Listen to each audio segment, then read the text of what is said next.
சபரிகான்ற song வருது. சபரிகா song வரும்போது ஜனங்கள்லாம் அப்படியே போய் கடவுளே அஜித்தேன்னு போய் ஸ்க்ரீன் முன்னாடி எழுந்து ஆட ஆரம்பிச்சு ஸ்க்ரீனை கிழிச்சிடுவாங்க போல. அப்படா அஜித் அடிப்பாரு அப்படிங்கிற மாதிரி நான் காத்துக்கிட்டு இருக்கேன். இன்னும் எவ்வளோ நேரம்டா ஆகும் அஜித் திருப்பி அடிக்க, இவ்வளோ நேரமா அப்படிங்கிற மாதிரி. அவதான் வேற எவனே கீப்ப வச்சுனுக்கிறா, எவனத்துல சகால்த்தி எவனையோ வச்சுனுக்கிறாவ, த்ரிஷா எவனையோ வச்சுனுக்கிறாவ. அல்டிமேட் தலை, அதனாலதான் அவர் பேர் அல்டிமேட் ஸ்டார் அஜித் குமார். இந்த படத்துல என்ன சொல்ல வராங்கன்னா, தலைவன் 8 கோடி கொடுக்குறான் அவன் பொண்டாட்டிக்கு. ஆனா அவன் த்ரிஷா என்ன பண்றா, கள்ளக்காதலி தேடுறான். அவன் கள்ளக்காதலி தேவையா அவளுக்கு? 8 கோடி கொடுத்தா அவன் மீட்டு எடுக்க வராரு தலைவன். அவன் கள்ளக்காதலியோட ஓடுறா. அவன் இது போல ஓடக்கூடாதுன்னு இந்த படத்துல சொல்றாங்க. புருஷன் பொண்டாட்டி ஒன்னா வாழணும்னு இந்த படத்துல ஆழமா அவங்க சொல்றாங்க. நானும் இப்ப என் பொண்டாட்டியை தேடி செக்அப் பண்ணிட்டு போறேன். அவளுக்கு தேடுறதுக்கு எது, நான் அவளுக்கு உடம்பு சரியில்லை, அவளை இட்னோர்லாம் தான் நான் போறேன். இப்போ பாருங்க பேக்லாம் மாட்டின்னு போறேன் செக்கல் பட்டுக்கு அவளை இட்னோர்லான்னு. நீங்களும் பொண்டாட்டி புள்ளியோட சந்தோஷமா இருங்க. இந்த படத்துல அதுதான் அவங்க எடுத்து சொல்றாங்க. சண்டை சச்சரியே வேணாம், கீழே 3 பேர் உட்காந்து ஊர்னதை பேசுவாங்க, அவ கதையை எதையும் கேட்காத. ஏன்னா அது போல ஒரு பைத்தியம் வந்து துஷ்டாச்சா 3 பேர் கீழே உட்காந்துருப்பாங்க நம்ம வீட்டு கீழே. அவங்க குடும்பத்தை கழிக்கிறதுக்கு அவள் தான் வருவாளுங்க. நீங்க அவங்க கதையெல்லாம் கேட்காதீங்க. அதுதான் இந்த படத்துல எடுத்து சொல்றாங்க. நீங்க பொண்டாட்டி புள்ளியோட சந்தோஷமா வாழுங்க. படம் அந்த அளவுக்கு அருமையா இருக்கு. ஆக்ஷன் கிங் வந்தா போல மங்காத்தால எப்படி அவரு அல்டிமேட்டா கொடுத்தாரோ அதே போல இந்த படத்திலும் அவர் அல்டிமேட்டா கொடுத்துருக்காரு. படத்துல சொல்றதுக்கு வார்த்தையில தலை, மனசு அந்த அளவுக்கு பாதிப்பாகுது. என் பொண்டாட்டி நான் இப்ப போய் இட்டுன்னு வரணும், எதுக்குன்னே தெரியல, போய் அவளை இட்டுன்னு வரணும். அப்படியே போச்சு. நீங்களும் உங்க பொண்டாட்டி புள்ளியோட சந்தோஷமா இருங்க. ஆமா தலை, ஓடி போல தலை, பிடிக்கல. அவளுக்குதான் 8 கோடி கொடுக்குறாரு தலை. அவதான் வேற எவனே கீப்ப வச்சுனுக்கிறா, எவனத்துல சகால்த்தி எவனையோ வச்சுனுக்கிறாவ, த்ரிஷா எவனையோ வச்சுனுக்கிறாவ. அது தலை தெரிஞ்சு அவரு மனசு எவ்வளவு கல் நெஞ்சக்காரு பத்தியா. பொண்டாட்டி வேற ஒருத்தனை வச்சுனுக்கிற தெரிஞ்சோம் தைரியமாகிறாரு பத்தியா. அதை பார்த்தா நம்ம பாராட்டணும் அவரை. எவ்வளவு மனசு அவருக்கு கல்லு இருந்திருக்கும் தெரியல தலை. அந்த ஆளை காட்டவே கச்சேரிக்கும். யாரைத்தான் வச்சுனுக்கிறா கச்சேரியும் காட்டல. சரி அவன் நல்லா இருந்தா கூட போறல, தலையோட அவன் நல்லா இருப்பானான்னு தெரியல, அதனால அவனை காட்டல. யாரைத்தான் வச்சுனா கச்சேரிக்கும் அவங்க காட்டவே இல்லை. ஆனா யாரையோ வச்சுனுக்கிறான்னு கச்சேரிக்கும் அவங்க சொல்லினே போயிட்டாங்க. கட்சியில அவங்க ஒண்ணு சேர்ந்தாங்க. இதே போல நீங்களும் கடைசியா ஒண்ணு சேராதீங்க, ஸ்டார்டிங்ல இருந்தே எல்லாம் ஒன்னா வாழுங்க, ஒன்னா சேர்ந்து இருக்கும். இதுதான் அந்த படத்துல சொல்றாங்க. எல்லாம் பொண்டாட்டி புருஷனோட நல்லா சந்தோஷமா வாழணும். அதுதான் இந்த படத்தோட கதை. ஒன்லைன் ஸ்டோரி தல. திரும்பி வந்துக்குது தல. மறுபடியும் என் புருஷன் 8 கோடி எனக்கோசம் கொடுக்குறான், அவன் என் உயிரை கொடுக்குறான், நீ என் உயிரை எடுக்காதுன்னு அவன் வந்து சொல்றான். கடைசியா சொல்றா, பரவாயில்ல எனக்கோசம் நீ உயிரெல்லாம் தர, உன் கூட நான் கடைசி வரைக்கும் வாழ்றேன்னு அவன் சொல்லிட்டான். கடைசியா அது தெரியல, படத்து டேரக்டர் தான் கேட்கணும். 8 கோடிக்கு நம்ம கிட்ட பணம் இல்லை, என்ன பண்றது? இந்த கதைக்கு என்கிட்ட வார்த்தை இல்லை.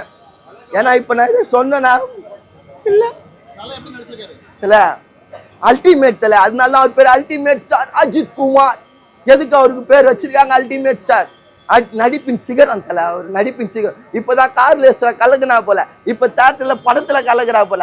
அடுத்தது குட் பேட் அக்லி, அதுல கலக்குவாரு பாருங்க. வத்தி குச்சி பாட்டு வேற வருது.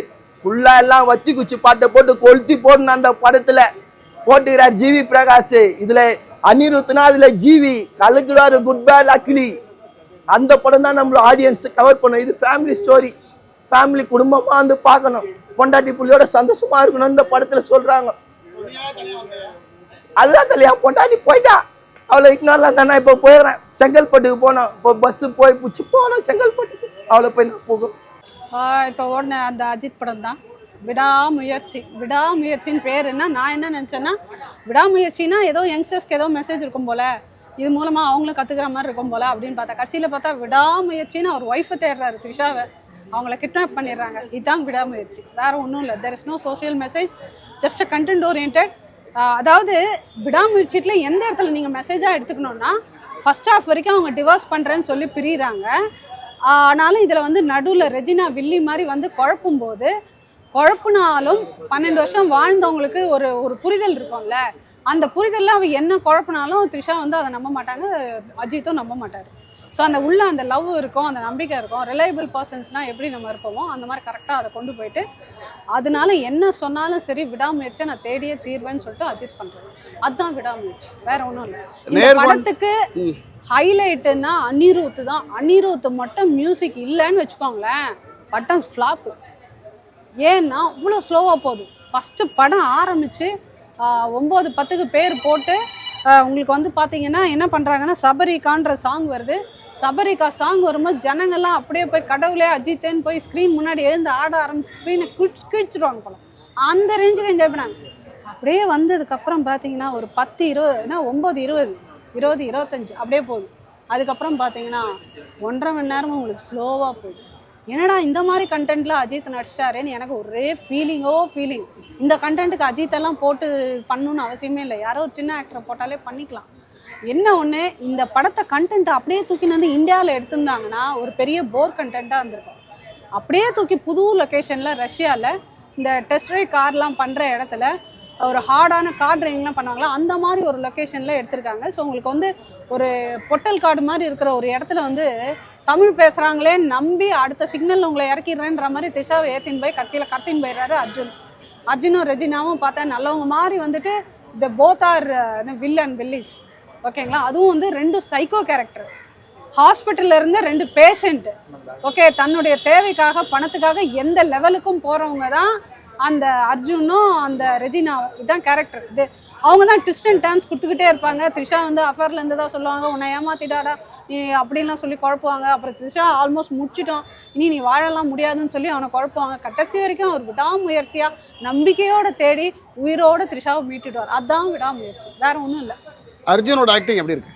அதெல்லாம் நம்ம கேட்கவே வேணாங்க. Ajith acting, Arjun acting, Trisha acting, எல்லா ஆக்டிங்கும் வந்தவங்க எல்லார் ஆக்டிங்கும் நல்லா தான் இருக்கு. ஒன்றும் யாரும் குறைவாலாம் நடிக்கலை.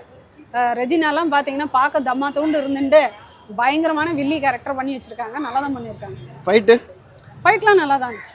சாங்கு ஆனால் ஃபைட்டு வந்து ஃபஸ்ட்டு அஜித் வந்து இன்னசென்ட்டாக அவங்க கேட்குற பணத்தை கொடுக்குறாரு, அவங்க சொல்கிற ஸ்டோரியை நம்புறாரு, அவன் அங்கே இருக்கான்னு நம்புறாரு, எல்லாத்தையும் நம்புறாரு.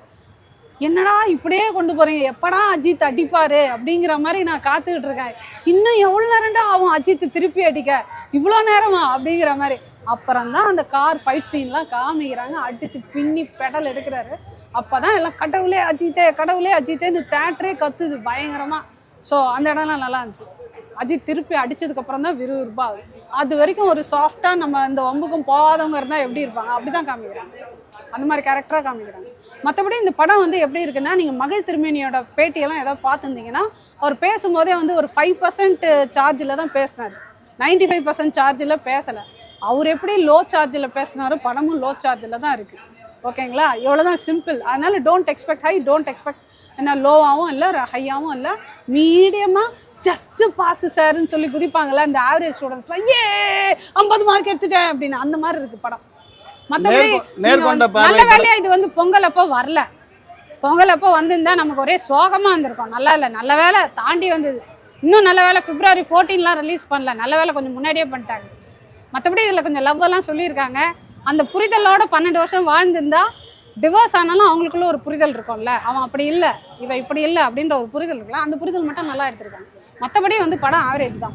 மியூசிக் பின்னி பெடல் எடுத்துட்டாங்க. ஆக்சுவலி மியூசிக் வந்து பேர் போட்டால் கூட எழுந்து வெளியே வர முடியல. மியூசிக் அவ்வளோ நல்லா இருக்கு, உயிர் கொடுத்துருக்காரு.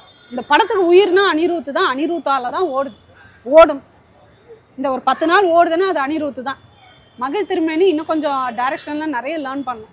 அதெல்லாம் பண்ணாதான் இன்னும் 2 வருஷம் மெனக்கெட்டு இருக்காங்க. ஒரு கர்மமும் இல்லைன்றீங்களே, எப்படி அவ்வளோ மோசமாக படம் எடுத்துருக்காங்க?